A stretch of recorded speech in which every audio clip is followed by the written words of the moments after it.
mereka kemesraan saya dengan aspri saya itu. Oke, tapi Bang Hotman kami semua di sini ucapkan terima kasih.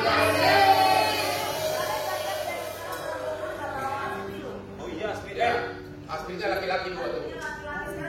Ya, laki-laki ada laki-laki dua sama bodyguard 10 di luar. Pak soalnya ketika Sobat Ambiar tahu Bang Hotman hari ini bintang tamunya di belakang antri pengen jadi astrinya.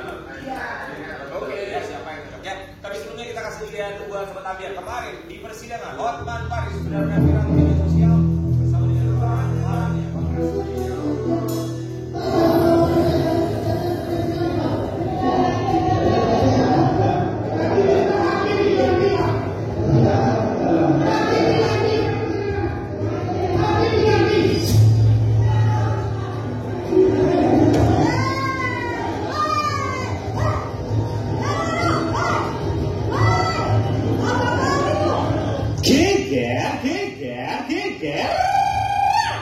Telah terjadi huru-hara dalam persidangan terbuka antara Hotman Paris versus Rasman Nasution. Kericuhan pada sidang tersebut sebenarnya berawal dari laporan yang dilayangkan Hotman Paris pada Rasman Nasution. Hotman Paris dilaporkan oleh mantan asisten pribadinya Iklim Hakim terkait dengan dugaan pelecehan yang terjadi di tahun 2022 lalu. Iklim Hakim menunjuk Rasman Nasution sebagai pengacaranya dalam kasus ini. Hotman kemudian balik melaporkan Iklim Hakim dan Rasman terkait dugaan pencemaran nama baik ke Barreskrim Polri. Perseteruan keduanya kemudian berujung pada sidang yang ricuh yang dilaksanakan pada hari Kamis 6 Februari 2025 lalu. Pada akhirnya hakim memutuskan sidang diskors sampai situasi kondusif. Setelah ricuhnya persidangan ini, Rasman Nasution duduk dalam suatu konferensi pers. Dalam ungkapannya ia sampaikan, justru ada momen yang membuat Master Deddy Corbuzier salah fokus. Seperti yang diungkapkan berikut ini. Saya dengar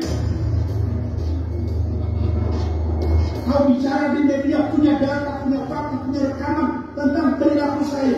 Kenapa kau tidak meminta agar sidang itu terbuka untuk umum supaya kita buka-buka?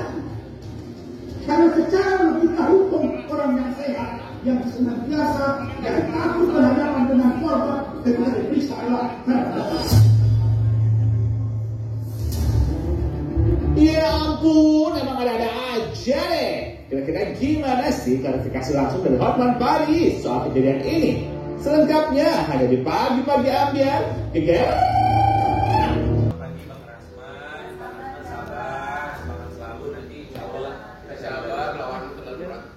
Ya nanti Bang Rasman kita undang juga ke sini ya. Ya insya Allah kalau Bang Rasman dari sini nanti kami berikan waktu dan juga ruang untuk memberikan klarifikasi. Bang, itu sebenarnya itu apa itu? Jadi gini, tadi saya perlu ralat tadi di pengantar sebutkan bahwa aspri melakukan itu tidak. Aspri saya tidak pernah melakukan saya. Bahkan di dalam BLP aspri sudah mengatakan Hotman tidak pernah melakukan pelecehan. Dan makanya akhirnya Rasman melakukan aspri juga. Jadi pengacara sama dia juga saling adu. Ya. Namun ini ceritanya, si Rasman ini dasarnya semua dendam sama saya. Dulu dia dipecat sama Ricali. Ingat tidak waktu si Ricali ada ditahan di Polda kasus lapor dari Kartika Putri. Ya. Jadi Ricali ditahan pengacaranya si Rasman. Kemudian Ricali mencat si Rasman ini. Dan dia sudah memang terlalu banyak dia dipecat oleh Twitter. Salah satu Ricali. Nggak lama sesudah Ricali mencat dia, Ricali sama saya bikin postingan-postingan tentang kami usaha skincare. Saya dikasih saham untuk memajukan dia punya skincare. Dia kira bahwa aku memberebut kliennya. Dia WA saya, kenapa kau merebut Ricali? Sampai hari ini dia bukan klien saya bilang. Dan memang sekiranya pun jadi klien saya nggak apa-apa. Tapi memang benar nggak? Disitulah dendamnya dia sama saya. Oke. Kemudian ada istri saya yang pengen tampil di TV, ya, yang mengatakan mula-mula bahwa dia mulai pengen masuk TV lah, ya. Saya disuruh Hotman berpakaian seksi untuk masuk TV katanya kan. Nah, mulanya dia posisi di TV, itulah kesempatan dia pakai Rasman. Diteleponin lah terus si cewek ini. Alasannya dikasih pekerjaan, tapi lama-lama mau nggak jadi pengacara saya gitu loh. Nah, pengakuan si Asli ini kemudian bahwa saat ini kasus di frame Di frame apa saya tulis? Saya terlalu biasa bahasa Inggris. Di framing itu di direkayasa, diarahkan bahwa seolah-olah Hoffman itu melakukan pelecehan seks terhadap dia. Ya, dia melakukan itu. Dan kedua dia bilang langsung di medsos, tidak ada pelaporan polisi, tidak ada somasi, langsung dia bergaya Hoffman punya kelainan seks. Dia bilang Hoffman kelainan seks, Hoffman penjahat seks, Hoffman biadab.